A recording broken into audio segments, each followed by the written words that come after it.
5 Deadly Rebels, a Kung Fu sci-fi novel. Volume 2 of 5, written and narrated by Tuason. Music by Wu-Tang Clan producer Silver Rings.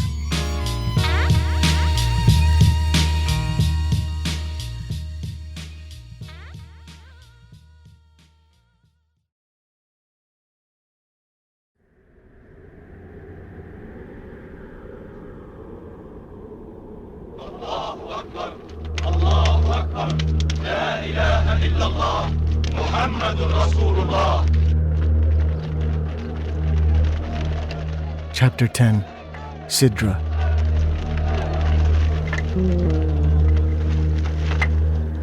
Sidra peeks out from the backstage of the Brooklyn strip club in her leather-strapped lingerie wrapped tight around her petite but curvy frame.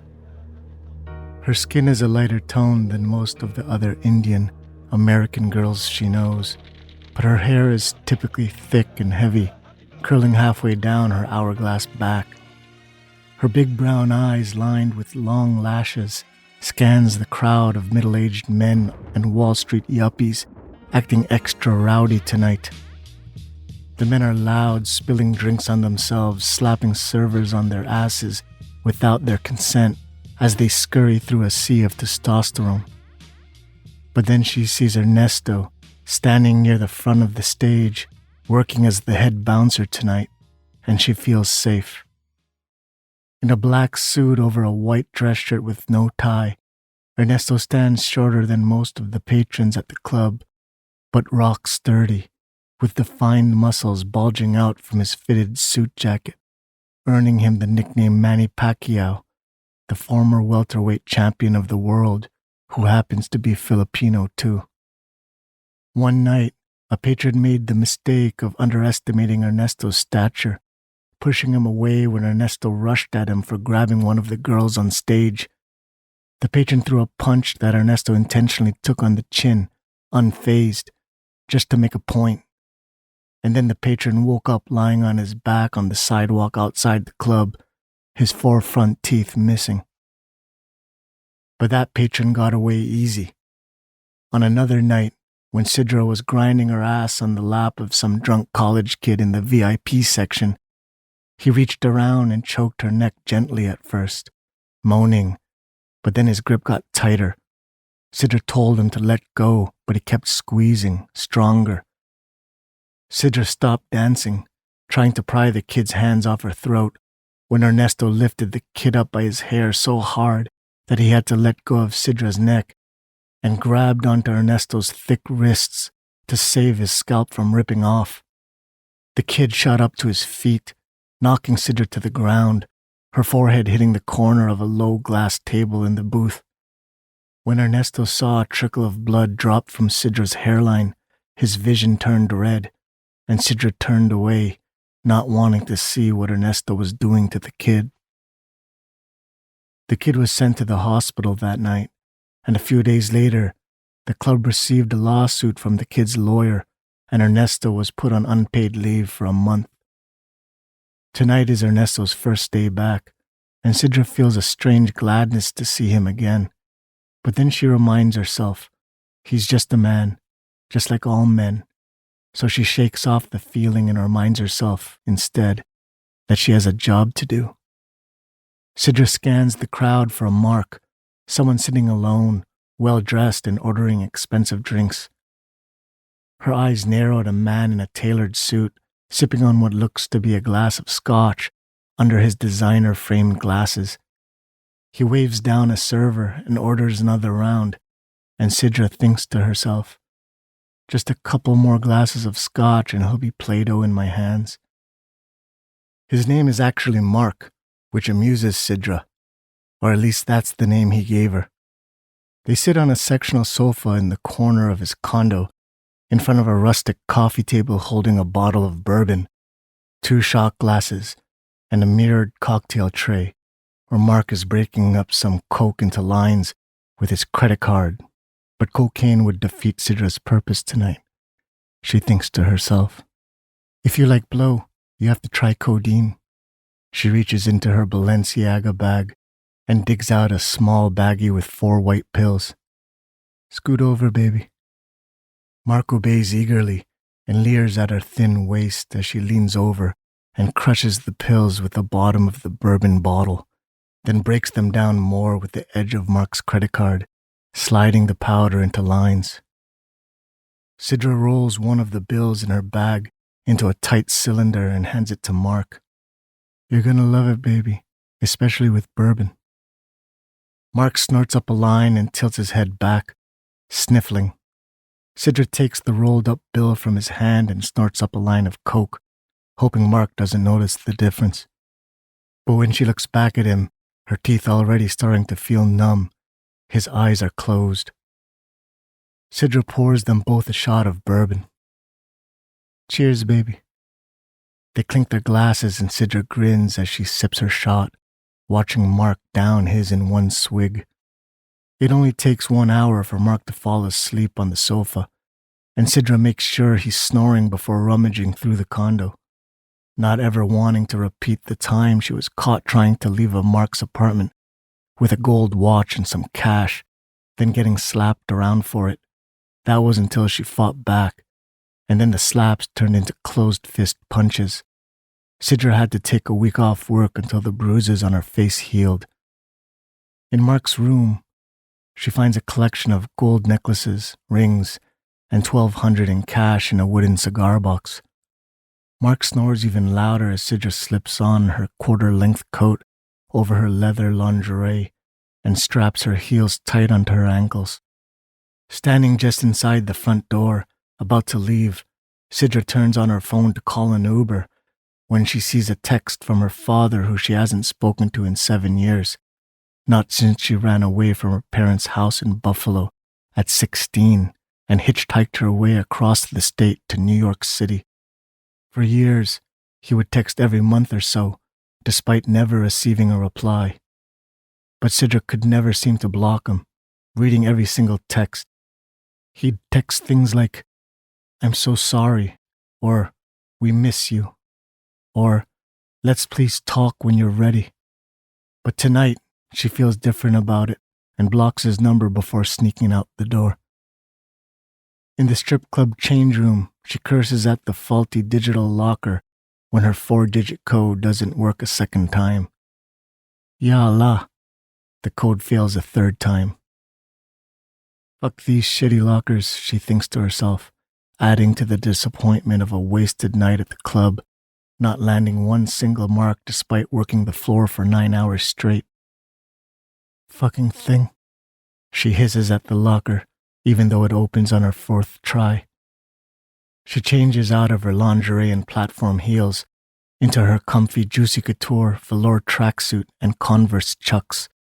Slipping her Balenciaga bag over her shoulder, she turns and notices that one of the lockers further down her row is slightly ajar, which happens sometimes with the faulty digital locks. Sidra glances around the change room, listening for anyone approaching, before making her way to the open locker.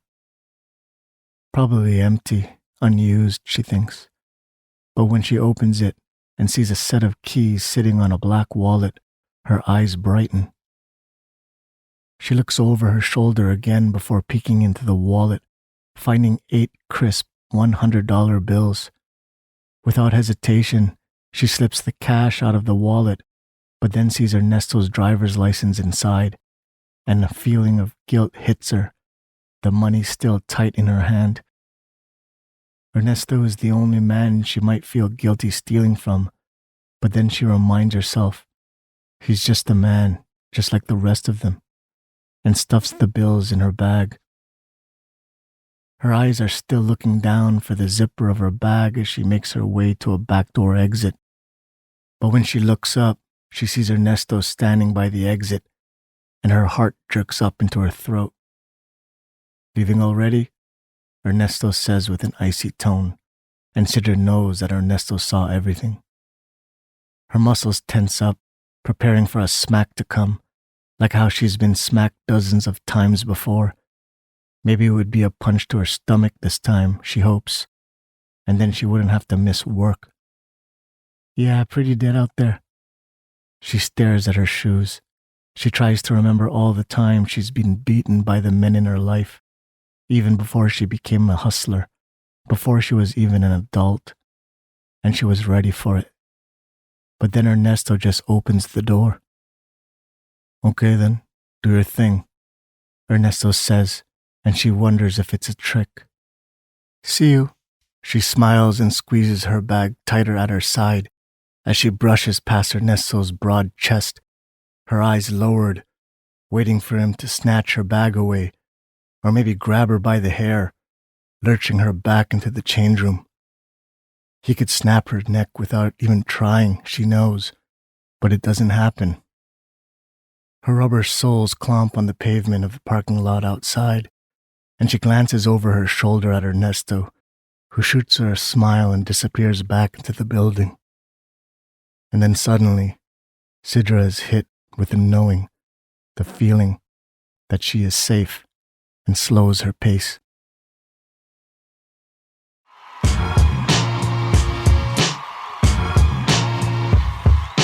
Chapter 11.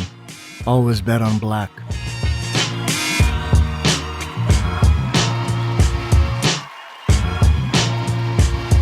There's a bounce in Buck's step as he ambles through the narrow back alley in Chinatown, Queens, behind rows of herbal shops, counterfeit brand clothing stores, and Chinese restaurants, breathing in the smell of fried grease and garbage.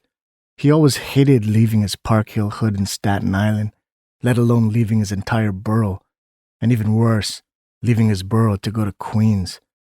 But tonight is going to be different, Buck convinces himself. Tonight, his luck is going to change. His short, twisted braids peek out from under his gray hood and hangs down his dark-skinned forehead. He tucks both hands into the pouch of his hoodie, trying to disguise the huge bulge inside it, coming from 5 stacks of 10 grand each, all locked tight in rubber bands. Buck weaves and jumps over the puddles of rain and garbage juice scattered throughout the alley to keep his new Timberland boots crisp. Buck never enjoyed gambling at the Queen's Casino, playing beside who he felt were true degenerates, and dealing with the smug faces of Queen's finest who ran the joint. But it was the only underground spot in all the 5 boroughs that took the largest bets, and Buck just couldn't help himself. To Buck, there are only 2 things in the world that gets his blood pumping. One was gambling and winning, and the other was gambling and losing. He reaches the unmarked metal door with a security camera mounted over it, and he immediately feels his heartbeat speeding up. He wipes his clammy hands on his gray sweats before pounding on the door. Officer Gavin Carter, who everyone just calls Gavin, answers the door in his NYPD uniform, his pale head shaved down to his skin, a Patek Philippe watch hanging loose on his slender wrist. Welcome back, big dog. He reaches out and wraps his long arm around Buck's shoulders and ushers him into a short corridor ending at a second door with another camera. Sorry, big dog, policy, Gavin says while frisking Buck. Okay, we good. Gavin spins his finger in a circle to the camera, and the second door opens with a loud buzz. Inside the casino, the sound of clinking chips, shuffling cards, and the smell of stale cigarette smoke hit Buck like a shot of adrenaline. Can I ask you a question, big dog? Gavin says. Please don't, Buck thinks. What? It's true what they say about you people, being late for everything? I got 40 bands in a half an hour to midnight still. In that case, look at the table over there. Gavin points to a roulette table with 1 dealer and 1 player. Been hitting black 9 times out of 10, all fucking night. I think it's a sign, big dog. Since you got some time left, why don't you win some extra dough first, then pay us back after? Nah, fam. I have 10 bands to grind later. First gotta settle with the mandem still. Where's she at? The Sarge? She's out back. Gavin glances at a green door guarded by a uniformed officer. She's in a meeting, though. Tell you what, big dog. Give me the 40 G's and I'll give it to her right now. Buck hesitates. I'll wait. Told you, big dog, she's in a meeting, and you don't got much time. Leave it with me and consider us settled. Know what I'm saying? Gavin shows his open hand to Buck. Buck looks at the door for a few seconds before slipping 4 stacks out from the side of his hoodie's pouch and lays them on Gavin's hand in a neat pile. Got you, big dog. Gavin winks and heads to the door. The officer on guard opens it for him, and Gavin disappears into the back room. Buck turns and scans the neon-lit casino floor packed with gamblers, huddling around blackjack, baccarat, pai gow, craps, and roulette tables, all their eyes darting back and forth between cards, dice rolls, and numbers.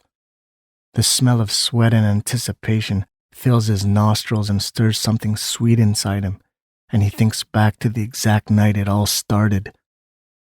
Buck moved to Staten Island from Little Jamaica, Toronto, when his mom remarried a guy who owned an auto repair shop where Buck eventually worked in the summers and after school.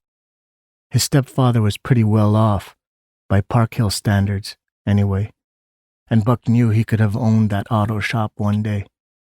But then one night, he discovered his true passion. It started with shooting craps in the staircases of his building with some kids, then sleeping that night like a baby with 55 $1 bills, 7 10s, and 120 tucked under his mattress. Buck started shooting craps in the staircases of other buildings where the kids were placing bigger bets. After graduating high school, Buck started betting on fights in the Staten Island Fight Club, where he made the most money he's ever made. But that was only until he moved his game to the underground casinos in the Bronx and Brooklyn.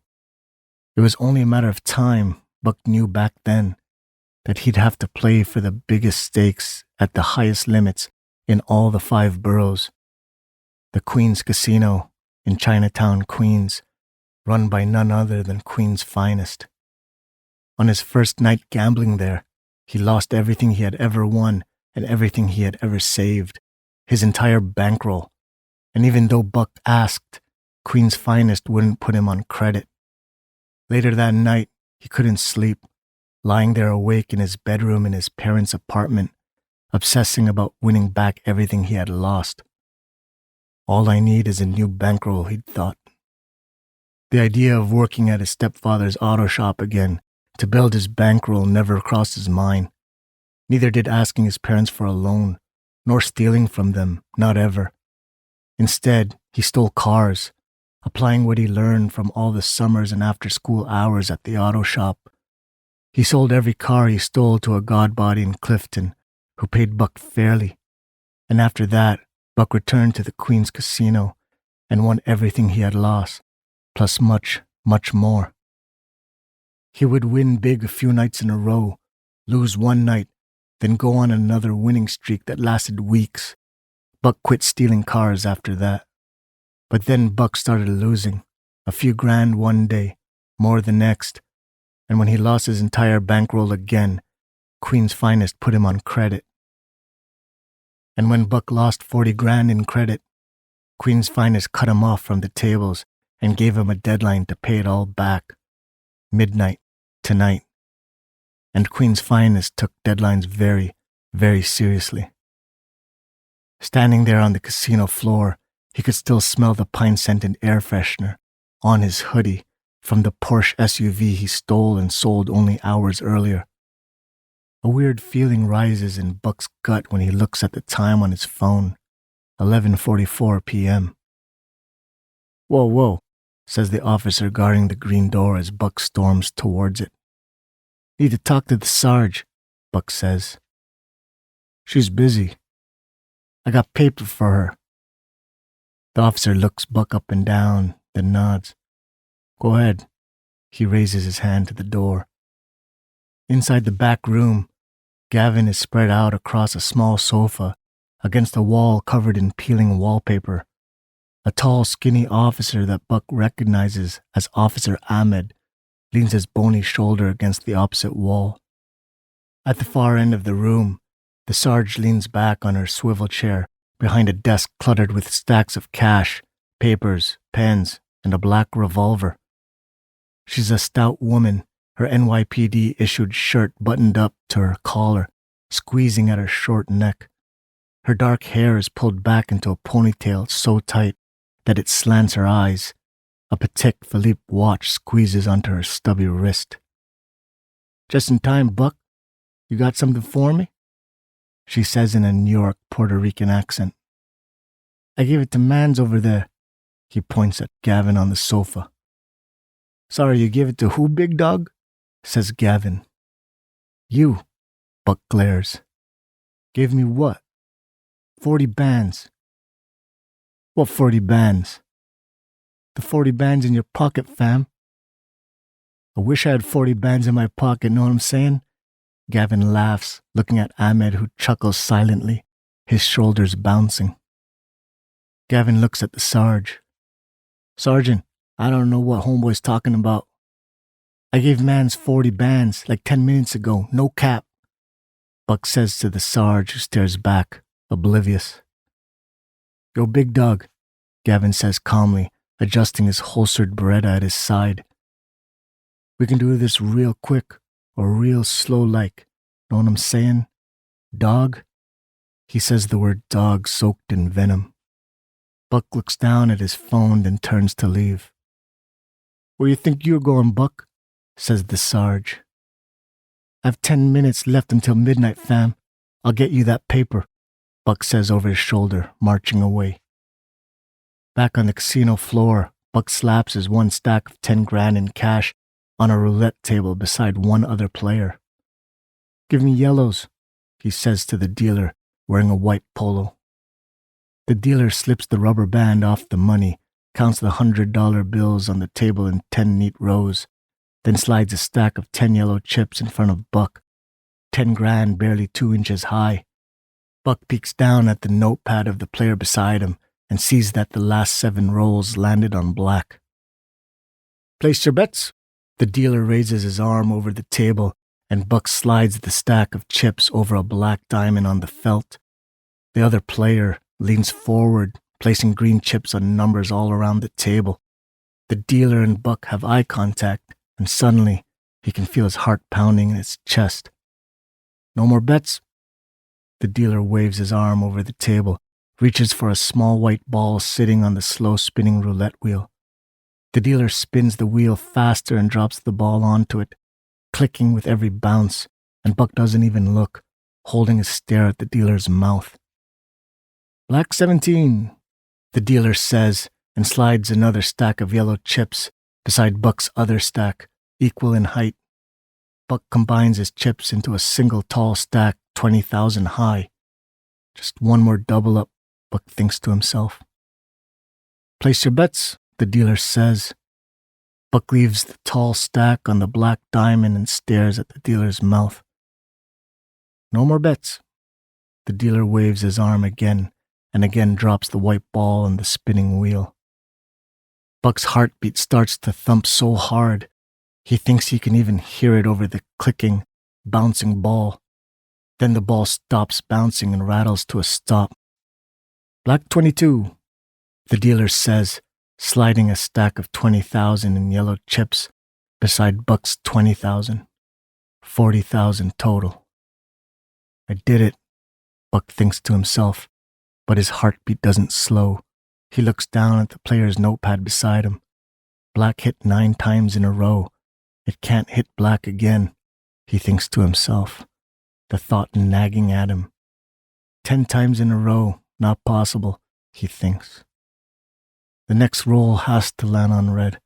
It has to. The thought gnaws into his brain. He looks at the time on his phone showing 11:55 p.m. when the dealer says, "Place your bets," raising his arm over the table, signaling about 10 seconds until bets are closed. Buck lifts his hands to pull the chips toward him, but instead slides the 2 stacks of 40 grand a few inches to his left onto a red diamond, as if he's watching himself do it from outside his own body. "No more bets," the dealer waves his arm over the table, and Buck suddenly feels like he's running down a long diving board above a pool. And when he hears the white ball hit the spinning wheel, He feels like he's reaching the end of the diving board, launching, one toe away from flight, letting gravity take over. And then his heartbeat begins to slow, and the casino noises around him turn into muffled sounds. For a moment, Buck is amazed, curious even, wondering why he's never felt so calm in his entire life. Finally, Buck turns to look at the roulette wheel, the white ball seeming to bounce in slow motion, his heart beating even slower.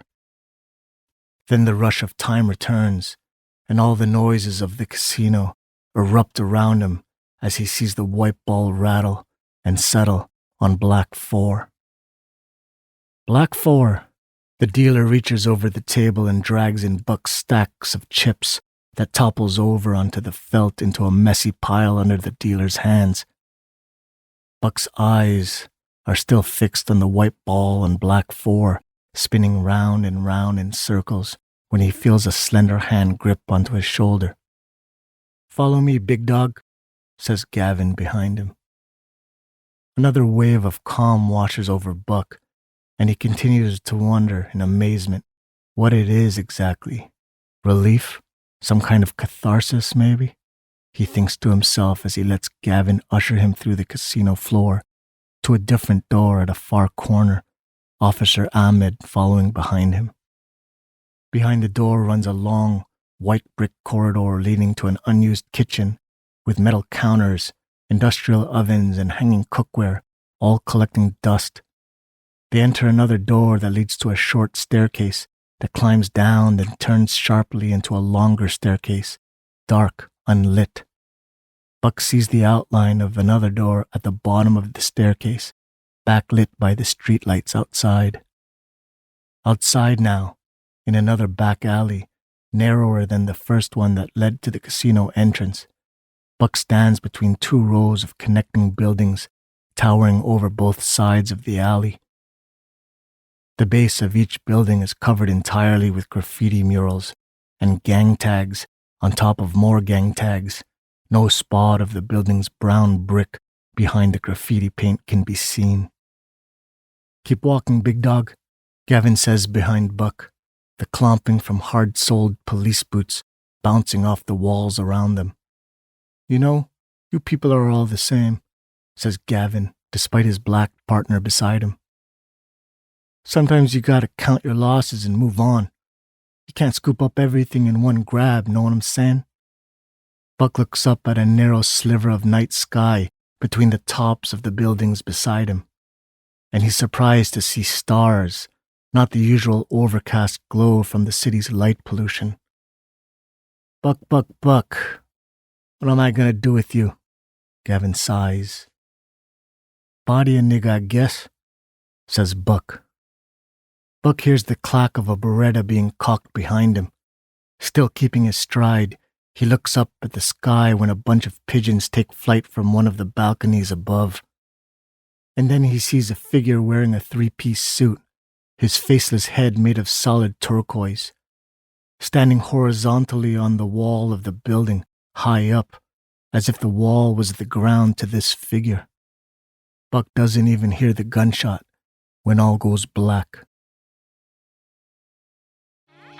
Striking elegance, back by Saracens, and rulers by their heads, but see I'm quick to direct. Chapter 12. City of Sadism.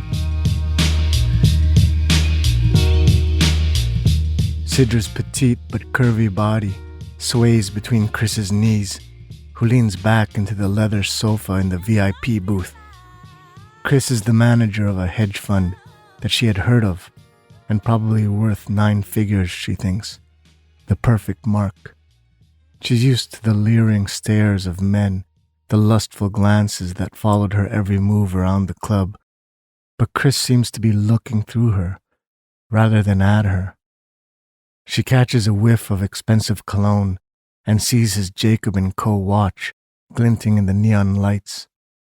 He's wearing a white t-shirt and jeans, underdressed, like most men Sidra met on the job, whose net worth flexed beyond wearing suits. Chris curls his index finger for Sidra to come closer. She crouches between Chris's knees as he leans in, his breath hot on her neck. Come back to my place. Make it worth my while, and I'll make it worth yours. Sounds good, baby, Sidra says.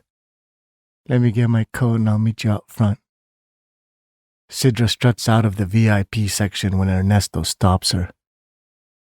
I have a weird feeling about this one. Sidra smiles. I'm a big girl. I'll be okay. She pecks him on the lips and Ernesto holds his stare, unconvinced, but lets her go as she swaggers into the change room. So, what's your rules? Chris plants a bottle of Patron on his sleek kitchen countertop. Exposed brick walls, tall windows, and pop culture artwork decorate his open concept loft in Dumbo that used to be a warehouse. Sidra sits on a couch facing a kitchen island counter. No, nothing rough, and I'm in control, she says bluntly. That works. Chris moseys around the island counter and opens the door of his dishwasher, dropping it down like a drawbridge, and slides the bottom rack over it. Spoons, forks, and a long carving knife points up from a utensil basket on the rack. Chris grabs 2 shot glasses from the rack and makes his way back to the bottle of Patron on the other counter. I got some party favors if you're down, says Sidra, staring up at the towering ceiling. I don't do drugs, says Chris, plopping himself onto the couch beside Sidra, 2 full shot glasses of Patron in his hands. Not even a little? Sidra takes one of the glasses. Nope, I have other vices. Chris raises his glass and clinks it on Sidra's. Chris downs his in one gulp and watches Sidra sipping hers. That's Patron en Alik. You gotta shoot it for maximum usage. Chris smiles.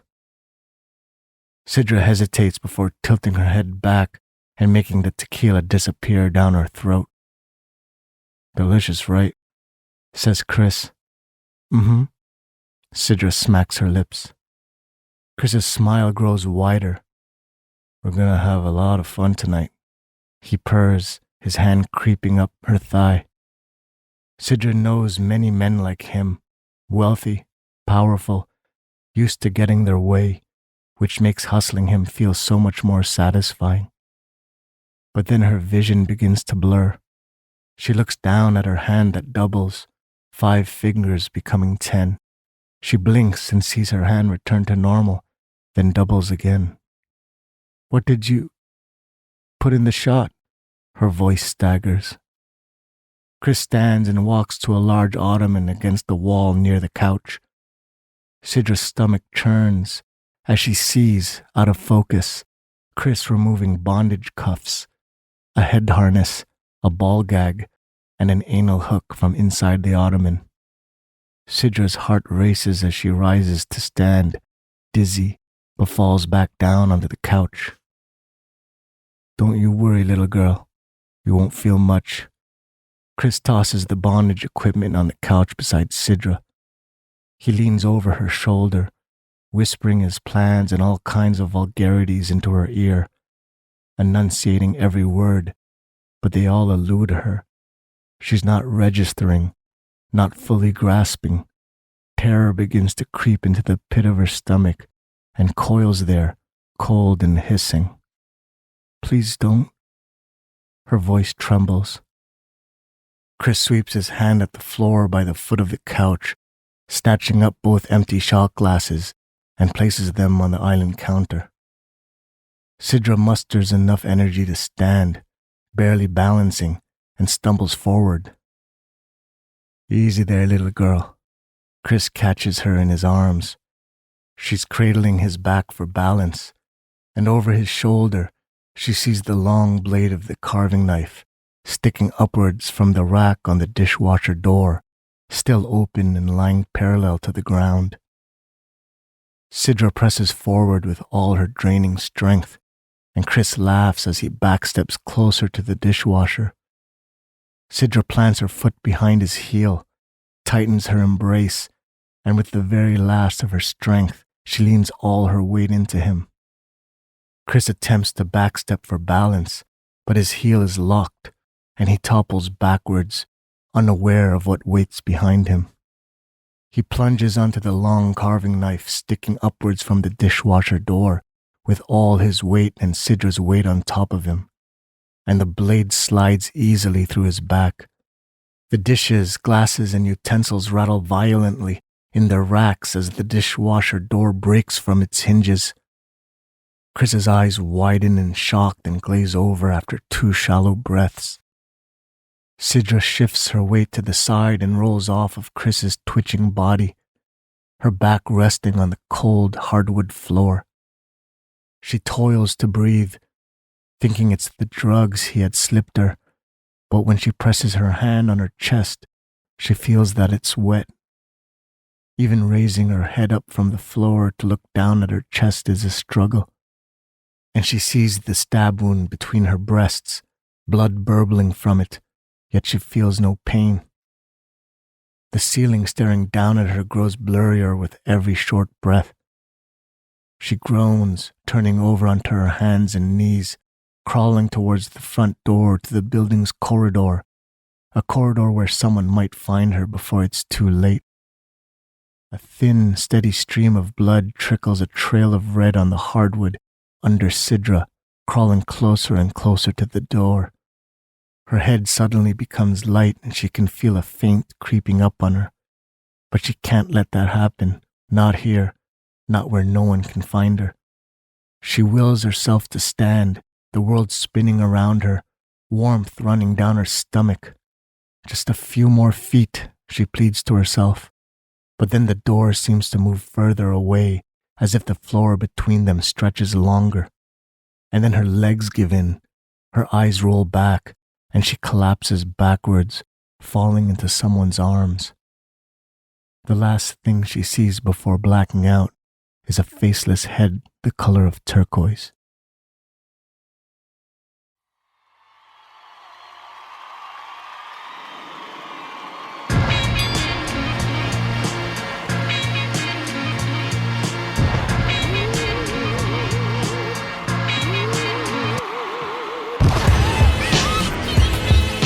Chapter 13, The Staten Island Fight Club.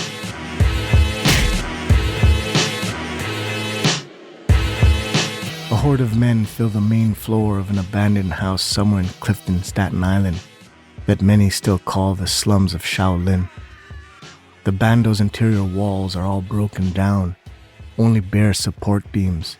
The skeleton of the building is holding everything up. The air grows thick and heavy with sweat and chatter as the hardwood floors creak under all their weight. Against the 4 outer walls are remnants of overturned chairs and broken tables.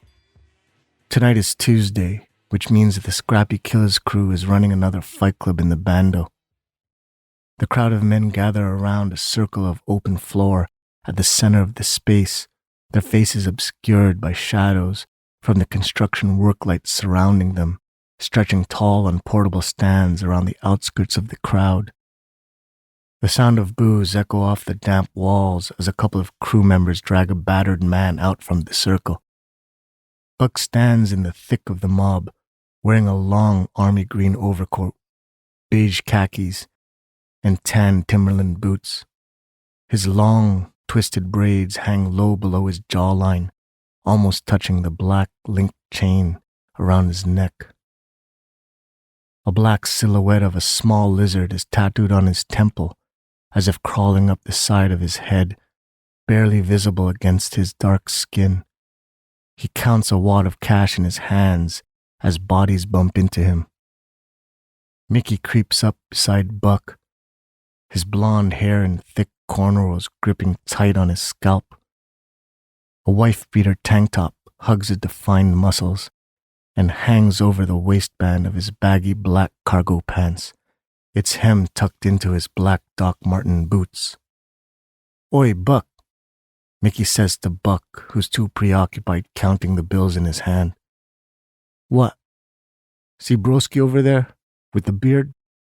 Mickey nods his chin up, looking at a short, stubby Mexican guy standing at the edge of the circle, on the other side. What about him? Buck glances at the guy quick, then back down at his money. You got me at 10-1 to win. Could you believe that shit? How much you got on you? Mickey smirks. 8 bands still. Here's 2. Mickey slides a wad of bills into Buck's coat pocket. Bet 10 racks on me to lose. That would win us 100 fucking racks, you feel me? Says Mickey. Okay. Buck's eyes light up, finally paying attention. I'm next. Mickey pats Buck's back a little too hard for his liking. Waste, man. Buck whispers to himself as Mickey makes his way through the crowd into the open circle. A shot caller stands in the center of the circle between Mickey and a heavyweight mixed martial artist wearing only boxing trunks, bouncing lightly on his huge bare feet. Mickey glances at Buck and the Mexican guy in the crowd, both facing a tall crew member counting Buck's cash in front of them both, before nodding and slipping the bills into his back pocket. Buck shoves his way to the edge of the circle and sees Mickey on his knees on the hardwood floor, meditating. The fuck? Buck says under his breath. The shot caller raises his arm, and the heavyweight slaps each side of his face before letting out a primal roar, a vein protruding down his forehead. Mickey is still on his knees, eyes closed. Fight! The shot caller drops his arm and backs into the crowd. The heavyweight charges at Mickey, who finally opens his eyes, bringing one knee up and planting his foot firmly onto the hardwood. In a blink, the heavyweight looms over Mickey and draws up his bulky leg straight into the air, loading it back for a devastating axe kick primed to drop onto Mickey's head. The muscles of Mickey's leg planted on the floor lock and stiffen, unseen under his cargo pants, his massive thigh, his rock-hard calf. Then with all his might, he bears down on the creaking wood with his foot, catapulting himself straight up and at the heavyweight, his axe kick already plummeting downwards.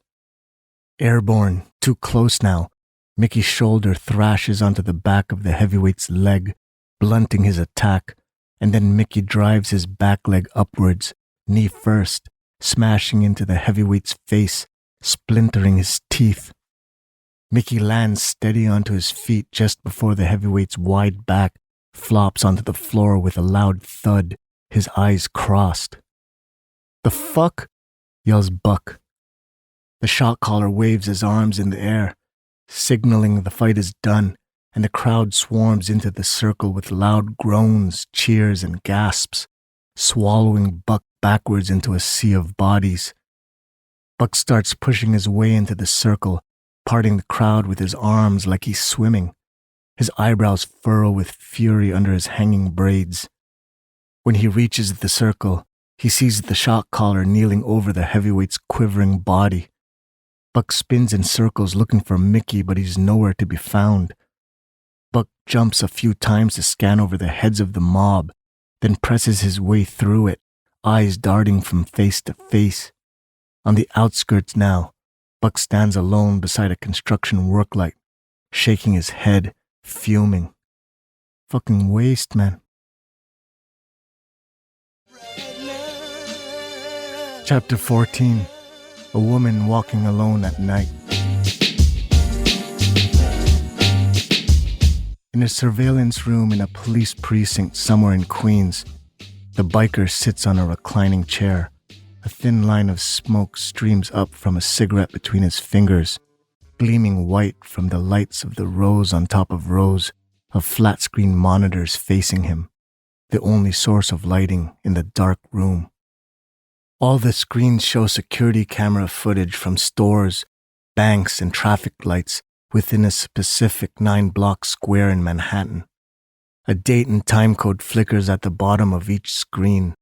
All the footage runs in fast forward, but the biker's eyes behind the mesh nylon lining of his horned helmet dart from screen to screen, consuming every image as if in real time, processing hours of footage within seconds.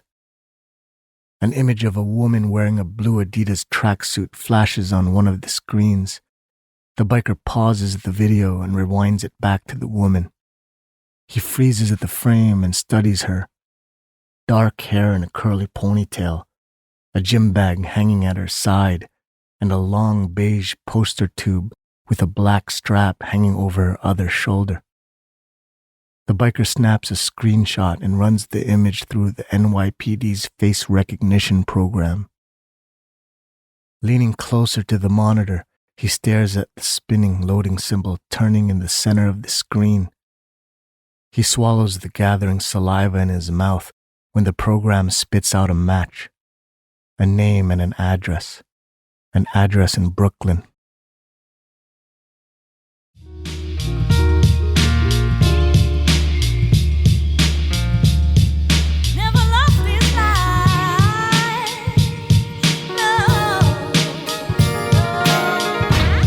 Chapter 15, A Memory of Now.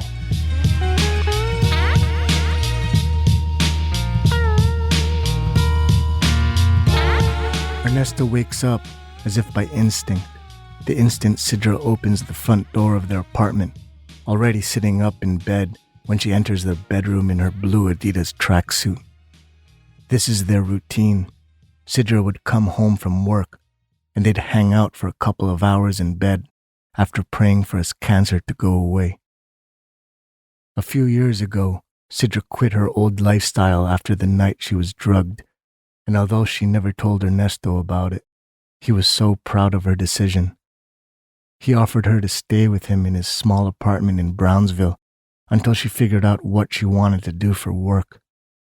While figuring that out, she spent most of her time working on what she really loved to do, painting. And then that became her work. She gave up her Balenciaga bags and Christian Louboutin shoes for easels and paintbrushes, painting mostly portraits of her favorite New York celebrities like Biggie Smalls and Derek Jeter in Ernesto's modest living room, and set them up on display on sidewalks in the touristy area of Williamsburg, making a few sales some days and some days none. But as the months passed, they didn't need much. Ernesto's building was rent protected, and he could still afford it from his bouncer salary as rent skyrocketed in the neighborhoods around them, Brooklyn becoming more gentrified year after year. Their first year together felt like heaven to Sidra. They lived month to month, doing groceries in their Brownsville neighborhood where everything was cheap, cooking their meals every day, never going out to eat, watching shows online, slow dancing in their kitchen. It was good enough for Sidra, more than enough. Sidra began to think she loved him when his annoying noises at night, his tossing and turning, his grisly snoring never woke her up, and she would sleep the whole night through it. Then on the night she was alone in the apartment, when Ernesto was working late at the club, when the room was quiet, that's when she couldn't sleep. She realized she needed his noises to fall asleep, and then she knew for sure that she loved him. Sidra often thanked Allah for her new life with him, but not out loud, not too much, not in front of Ernesto, a devout Catholic. But to Sidra, they shared the same God. Then one day, Ernesto began to lose weight and then started coughing out blood. They took a trip to a clinic and then to the hospital, and then the tests came back, a tumor in his lung and more forming in his lymph nodes. They spent everything they had on chemotherapy until there was nothing left. Sidra asked for help from Ernesto's old boss who had to let him go, and from her old hustler friends, but they never returned her calls. She even called her parents after so many years, but they only told her to come home. They got some help from Ernesto's brother in San Jose, but it wasn't enough. Hi, Mahal.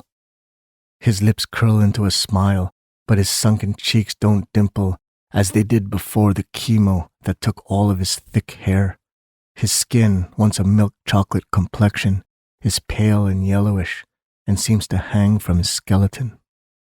The night table is littered with medicine bottles, some empty and some full, some standing up straight and some lying sideways without lids. A Catholic shrine stands atop a dresser in the corner. A candle burns in front of a statuette of the Virgin Mary, flickering orange on her porcelain face. Ernesto slides his thin legs off the edge of the bed and pushes his palm against the mattress, forcing himself to stand. Sidra restrains herself from offering to help him, knowing he'd refuse it. With one hand sliding against the wall for balance, he stretches to the shrine and lights a new candle. There must always be a lit candle, a constant prayer always burning. The cancer wouldn't stand a chance. When I beat this, I want to have a baby. He climbs back into bed. Inshallah, she whispers, slipping off the black strap of a long beige poster tube hanging from her shoulder. She leans the tube upright against the back wall of their closet, next to Ernesto's shotgun he keeps for protection. Come, he pats the sheets beside him. Sidra undresses from her tracksuit and lets it drop into a pile at the foot of the bed. In her cotton underwear, she snatches the rosary hanging from the bed's headrest and lies next to him, burying her face into his shoulder. We don't have to worry about money for treatments anymore, Mahal. Her voice muffles into the sleeve of his t-shirt. How? Better you don't know, she says, and he just closes his eyes, trusting her unconditionally, as he always has. Let's pray. They both start reciting the Catholic prayer he had taught her, speaking in unison. Hail Mary, full of grace, the Lord is with thee. Sidra's small whispers and Ernesto's deep voice create a kind of harmony that comforts them. Sidra slides her keys into their front door as quietly as she can. Carefully, she opens the door and closes it gently behind her. The front of her pink Juicy Couture sweatsuit is stained with spots of blood, a grocery tote bag hanging at her side. She tiptoes into the kitchen and opens the cupboard under the counter where they keep their pots. She lifts the lid of the largest pot, digs into her tote bag, and starts filling the pot with stacks of cash wrapped in rubber bands all the way up to the rim. Sidra digs into her tote bag one more time and lays a dark silver chain encrusted with pink diamonds onto the pile of cash, covers the pot with its lid, and quietly closes the cupboard door. Sidra creeps into the bedroom and sees Ernesto sleeping with the rosary in his hand. She undresses from her blood-stained clothes and buries them at the bottom of their hamper in the corner before slipping under the blanket next to him, resting her head on his chest, listening to his slow, raspy breathing. The weight of her head wakes him up. What time is it? Go back to sleep, Mahal. You're home late. I'm okay. He shuffles under the blanket, lifting his head to look at the shrine, and pushes against Sidra to stand. The candle's out. Please, she whispers. Don't go. Sidra squeezes him tight, cherishing the warmth of his flesh against hers. The statuette of Mary sits in shadow. The light from the dawn sky seeps through the window, dim and soft on the walls. She listens to him breathe and savors the moment as if the moment itself is already a memory.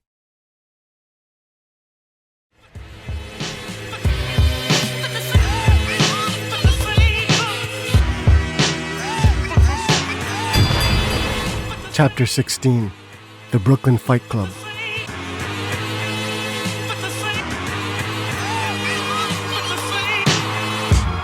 Mickey leans back into his corner of the boxing ring, his rippled arms resting on the ropes, eyeing Amanda on the opposite corner, who's rubbing her hands together as if she's ready to eat, staring at Mickey from above her purple polished nails. Amanda is a trans woman. Her pronouns are her and them. She's Kim Kardashian from the neck up and Dwayne "The Rock" Johnson from the neck down. Her throbbing muscles bulged through her purple spandex bodysuit. The Brooklyn Fight Club is nicer than the Staten Island Fight Club, Mickey thinks to himself, run by the Russian mafia and operating out of an actual boxing gym with a decent ring, only a few bloodstains on the canvas. They have a locker room, too, even rows of folding chairs set up around the ring. But most of the crowd of bloodlust-filled men are standing around the ring, banging on the canvas with their hands, yelling to get shit started. A middle-ranking Braddock enters the ring and nods at both Mickey and Amanda, who nod back. The Braddock raises his arm straight up above his head when Mickey catches a glimpse of a figure standing ringside, wearing an army green bucket hat over a carbon composite face protector, the black handle of a Glock tucked into the waistband of his beige khakis. Shit, Mickey mutters to himself when a bell rings, then suddenly a falling sensation, and then nothingness. The first thing Mickey remembers when waking up is the heels of his Doc Marten boots scraping across the floor as he's being dragged by his armpits into the locker room, and then feeling the back of his cornrowed head thumping against tiles. He hears 2 pairs of footsteps stomp away, and then a door closing, throwing the room into almost silence, only the distant sounds of the crowd outside seeping through the walls. Mickey takes his time to get up, trying to remember what had happened that made him lose the fight, what distracted him. And then he opens his eyes to see a black Glock aimed at his face. "Oh yeah," Mickey says. The masked figure cocks his gun. "Where's my fucking money, fam?" "Book?" Mickey recognizes Buck's muffled voice under his mask and wonders if he's still unconscious, dreaming. "So what you do, fam? Split my 8 bands with mans behind my fucking back, in front of my fucking face?" "What?" Mickey rubs his aching jaw. "Oh, Staten Island, that. Broski owed 10 racks to the scrappy crew." He leans up slowly, still rubbing his jaw. "Nope." Buck raises his gun higher, tilting it down at Mickey. "You stay down." Mickey drops his head back onto the tiled floor. "Anyways, as I was saying, they were gonna fucking wed him that same night. Broski has a family though, you know? So I told the crew he could use 100 racks for me credit to bet against your 10 racks for me to lose. Then he'd be settled with the crew after you win. Ah, me fucking neck." Mickey massages the back of his neck. "Fuck that, mans. You owe me 8 bands, fam." "What do you care, broski? You're ballin'." "Not ballin' enough. Now pay me 8. Fuck it, pay me 10 with juice. Or you don't have it." Mickey turns his head and spits out blood onto the tiles beside him.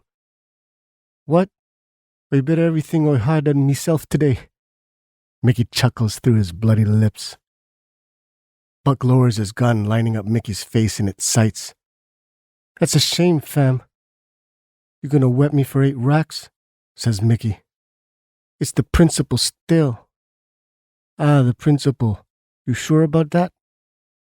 Buck turns his Glock sideways and Mickey knows the conversation is over.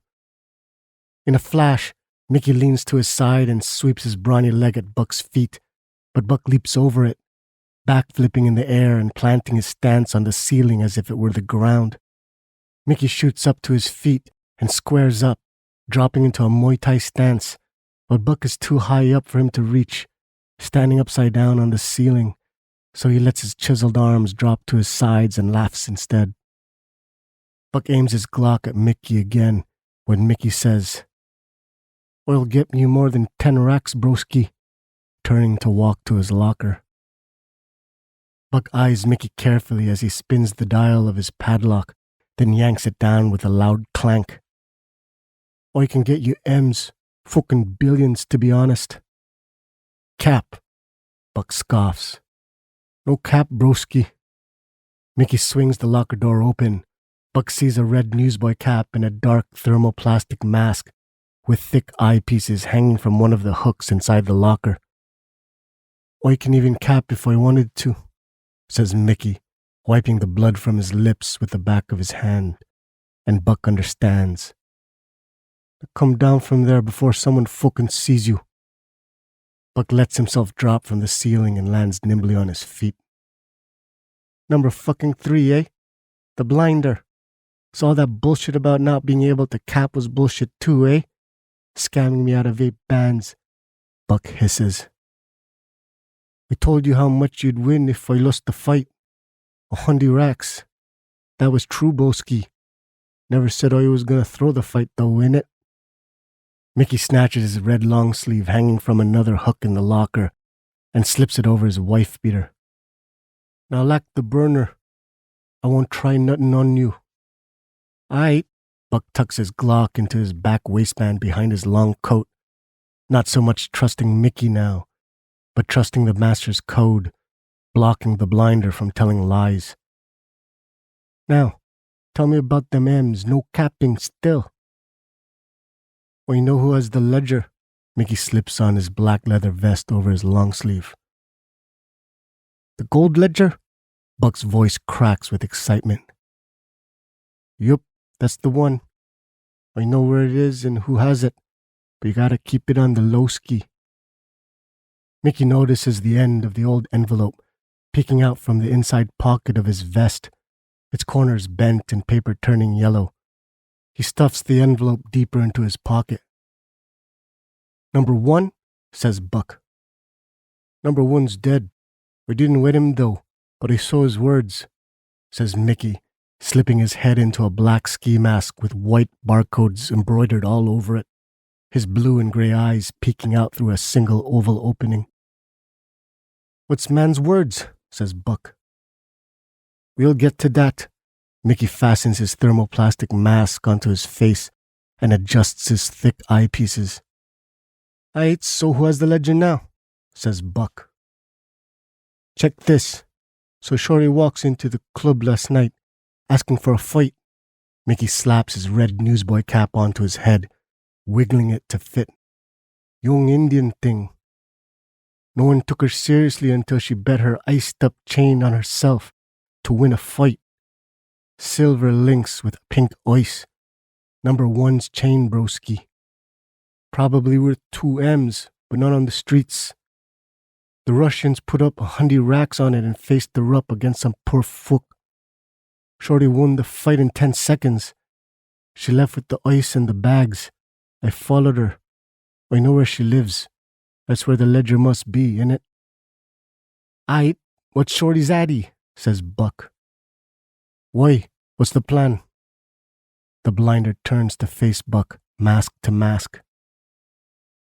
The way I see it, fam, if you ain't capping, and I know you ain't capping because the master don't be capping neither, then Shorty bodied number 1 for the ledger, and now she's out for all of us, for our words still. She's either number 2 or number 5, both fucking dangerous. I say we roll up in Shorty with the burner, take the ledger and her words, then find the last rebel and roll up on him, or her, or them, or whatever the fuck. We'll split what's in the ledger down the middle, fam. Buck extends his fist for a dap. The blinder doesn't return the dap. I'm thinking something else. We make a deal with her to split what's in the ledger. If the master ain't exaggerating, there's enough bags in there to go around. Why would she, fam? Shorty didn't make a deal with number 1 still. Buck drops his fist. You heard what the slugger did up in Manhattan. I don't think Shorty trusted him. She might trust us. How about the other rebel? That's an unknown, broski. We'll deal with that when the time comes. Okay. But let's say you're wrong, fam, and she comes at us. Then we take her out, 2 against 1. No problem. You down with that? Says Buck. Sure, if it comes to that. But I doubt it, to be honest. Okay. Buck rubs his hands together. So it's Shorty's addy. Nah, we'll take you there, broski. Fam, brethren, Buck sulks. You don't trust me? First, show me your words. Fuck that. Show me yours first, fam. Buck's tone flips. Show me yours and I promise, broski, I'll show you mine and tell you number 1's words too. You know I can't cap.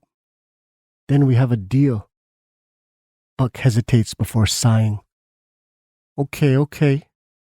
Buck opens his coat and stretches down the crewneck collar of his orange sweatshirt below his 2 collarbones, exposing the words tattooed under each of them. Risk. Reward. The blinder nods. Number 1's words are iron and fame. Then pulls down the collar of his red long sleeve, revealing his words. Hard. Truth. The blinder lifts his fist to Buck, who taps it with his knuckles. Cool. Let's fly, broski.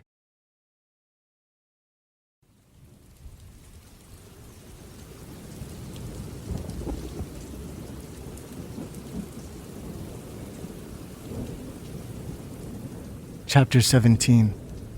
In the early hours of the night, in a quiet apartment, somewhere in Brooklyn.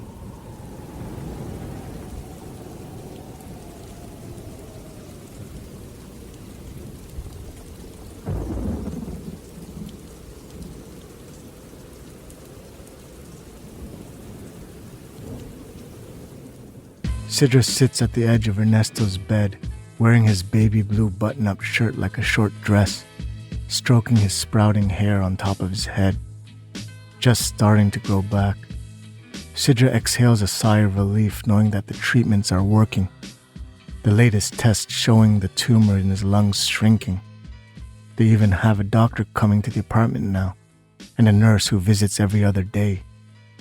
The only problem is the chemo sickness keeping Ernesto on painkillers, knocking him out for hours on end. But Sidra is happy watching him sleeping rather than hurting. Sidra had given him 2 painkillers an hour ago, and he should be out cold for the rest of the night, she thinks to herself, as she thumbs the space between his eyes, cherishing the sound of his snoring. Alhamdulillah, Sidra whispers and kisses his forehead before closing the bedroom door quietly behind her. In the kitchen, Sidra fills up a kettle from the faucet, then sits it on a coiled burner on the electric stove beside the sink, turning its knob to high heat. Behind her, a jar filled with Filipino shortbread sits on a round kitchen table for 2. Beyond the table is the cramped carpeted living room, lined with a bookshelf, a sofa, a window leading to the fire escape outside, and so many easels displaying painted portraits of Ernesto healthy, Ernesto getting sick, Ernesto getting sicker, and Ernesto getting better. There's a knock at the front door. Sidra peeks through the peephole and sees a police badge close up. Who is it? Sidra asks behind the door. NYPD, can I come in? Am I under arrest? Says Sidra. Not yet. Didn't know, says Sidra. Well, I could get a search warrant, come back in a couple of hours with some boys, turn your apartment upside down, if you prefer.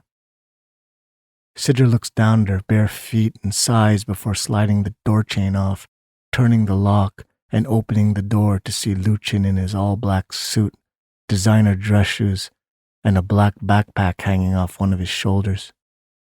Come in. Sidra turns her back to him and walks into the kitchen. Luchin closes the door behind him and strolls into the living room, his shoes still on as if he owns the place. He drops his backpack onto the sofa and eyes the portraits of Ernesto. These are nice. You made these? Yep. Really? I'll buy one, says Luchin. Not for sale, sorry, Sidra says. I take it he's your boyfriend? Luchin points at one of the portraits. Yep. Sidra takes a seat at the kitchen table and slides a small plate of shortbread towards the other seat. So what can I do for you, officer?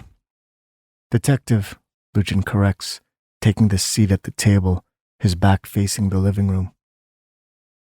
Last Saturday, around 3 a.m., you were caught on camera walking in an area where a murder took place around that time. Ran your face in our system and was surprised you came up. Well, I do have a past, don't we all? Sidra crosses her legs under the table. But I'm not that person anymore. What were you doing there that night? Says Luchin. Am I a suspect? Not yet, but that's up to you. I was buying art supplies, says Sidra. There's a store open that late? Off someone from Craigslist, says Sidra. Ah, not a good idea. A pretty girl like you out that late. I can fend for myself, says Sidra. Why do I believe you? I guess you're a good judge of character, says Sidra. Are you alone in here? My partner's sleeping in the other room, says Sidra. I see. Luchin digs out a pack of Marlboros and a lighter from his inside suit pocket. You can't smoke in here. My partner has lung cancer. Well, it's too late for him then, isn't it? Luchin lights a cigarette. You might as well keep smoking. He's never smoked a day in his life, Sidra says coldly. That's a shame. Nothing like a cigarette after a good fuck, if you know what I mean. He ashes on the shortbread and blows a long cloud of smoke onto Sidra, eyeing her skin between the open collar of Ernesto's shirt. Will that be all, detective? Sidra buttons her collar closed. What are you hiding under there, sweetie? Something all the boys want, I'm sure. Why don't you open it up and give me a little peek? What you said right there is sexual harassment, detective. What would your captain say if he knew you were talking to me like that? He wouldn't say anything unless I allowed it, Luchin says. Sidra shoots him an icy stare. Iron fame, says Luchin, sucking in a long drag of nicotine. What? The words, iron fame, those words mean anything to you? Sounds like a bad cooking show to me, Sidra says. The kettle on the stove begins to burble and hiss. Luchin unlatches the one button holding his suit jacket closed, exposing the laughing Buddha handle of his silver-plated magnum at his side. You know, I read your rap sheet. Prostitution, hustling Johns. You must love fucking, don't you? What's your body count, sweetie? In the hundreds? Thousands? Luchin butts out his cigarette on the shortbread. The kettle's hissing turns into whistling, then into loud wailing.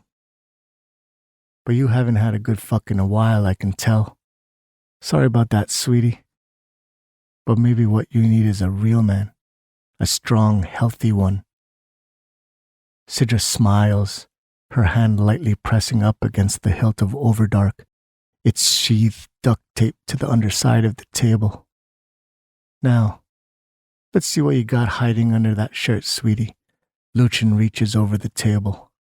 Suddenly, in one smooth movement, she front kicks the table into Luchin, sending him tumbling backwards onto the living room carpet. She unsheathes Overdark as if willing the katana to appear. Jagged bolts crackle along its blade, not as brightly as when she drew Overdark at the slugger, wearing her jingaza and mask, but there was no time to retrieve them now, hidden under the floorboards of her closet. She lifts the blade up at an angle across her face and widens her stance, the electricity from Overdark sparkling blue in her shiny brown eyes.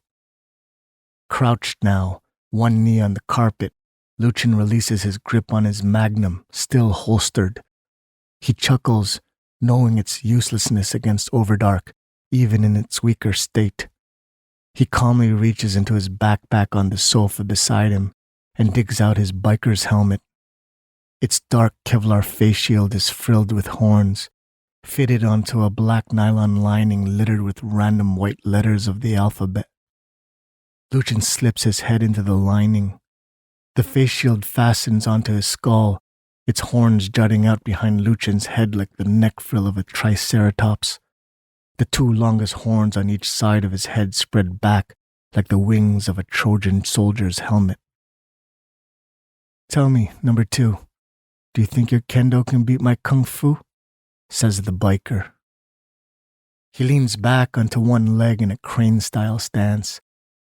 On one hand, he squeezes all the tips of his fingers and thumb into a shape of a beak and draws his forearm back, his arm forming the long neck of a crane ready to strike.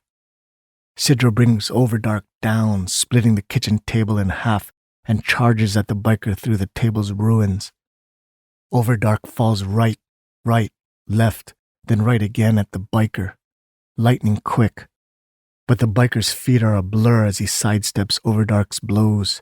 His hands a blur as he slaps the flat side of Overdark's blade with his palm, deflecting every other blow, his hands an indecipherable display of motion.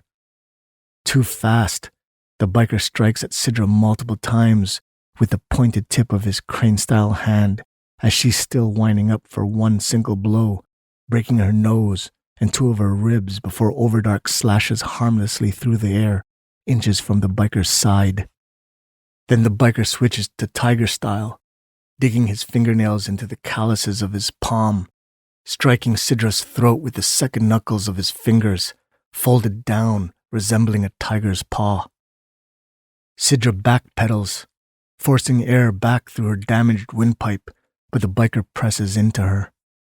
Wall to wall, the biker works on Sidra, his arms turning in circles in front of him, so fast that they seem to blur into many arms in Sidra's vision, like a centipede, counter-striking every missed sweep and stab from Overdark, sometimes one counter-strike, sometimes two, depending on the target on Sidra's body. The biker switches from tiger style to crane style, then tiger style again, blindingly fast.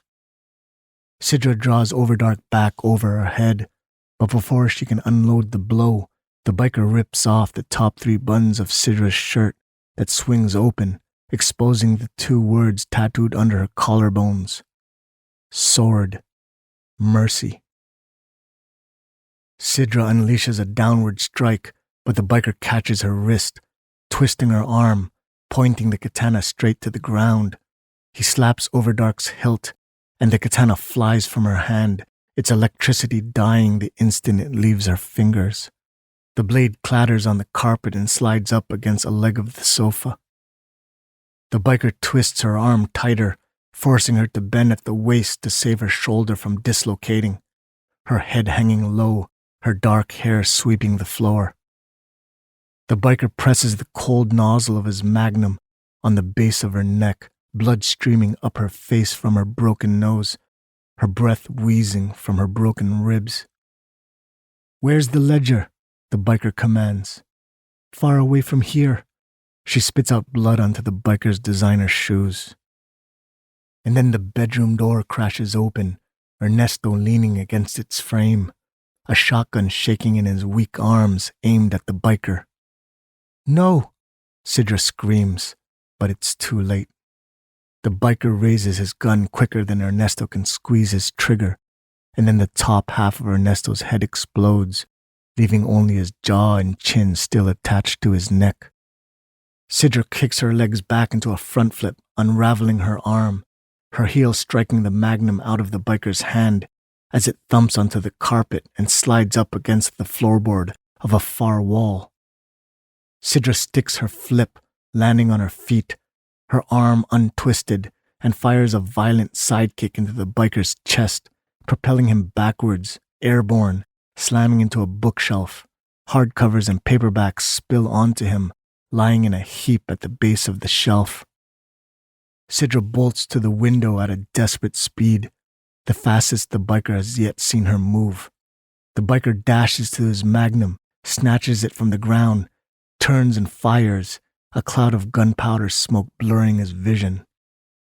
When the smoke settles, he sees the broken window, shards of glass hanging from the top of its frame like fangs. One shard falls and shatters on the windowsill. The biker darts to the naked window frame, leans out and peers down through the metal grated ledge of the fire escape. He scans the sidewalks and streets below, empty. He looks up through the grated ledges above. Still nothing. Only the side face of the building with windows above and windows below, some slid open and some closed, all connected by the same fire escape structure. Above the building, dark clouds gather, dense and defined, looking the way clouds look before a storm. The wailing of the kettle and the smell of gun smoke and sweat and blood still lingers in the air. Lightning crashes in the distance. A dog barks outside.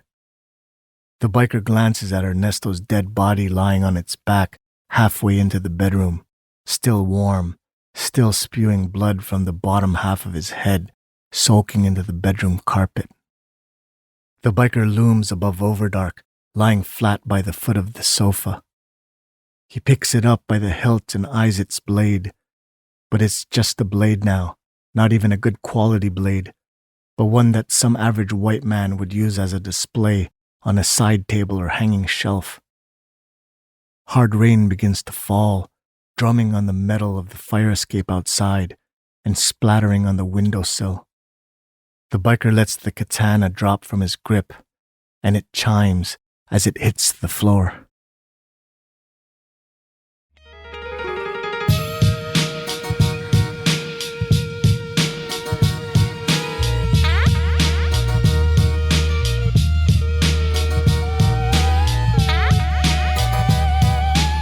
This has been a reading of 5 Deadly Rebels, a kung fu sci-fi novel, Volume 2 of 5, written and narrated by Tuason. Music by Wu-Tang Clan producer Silver Rings. Continued on Volume 3 of 5, available anywhere you get your audiobooks. To discover more books by Tuason, visit iantuason.com. That's IANTUASON.com. Thank you for listening. The end.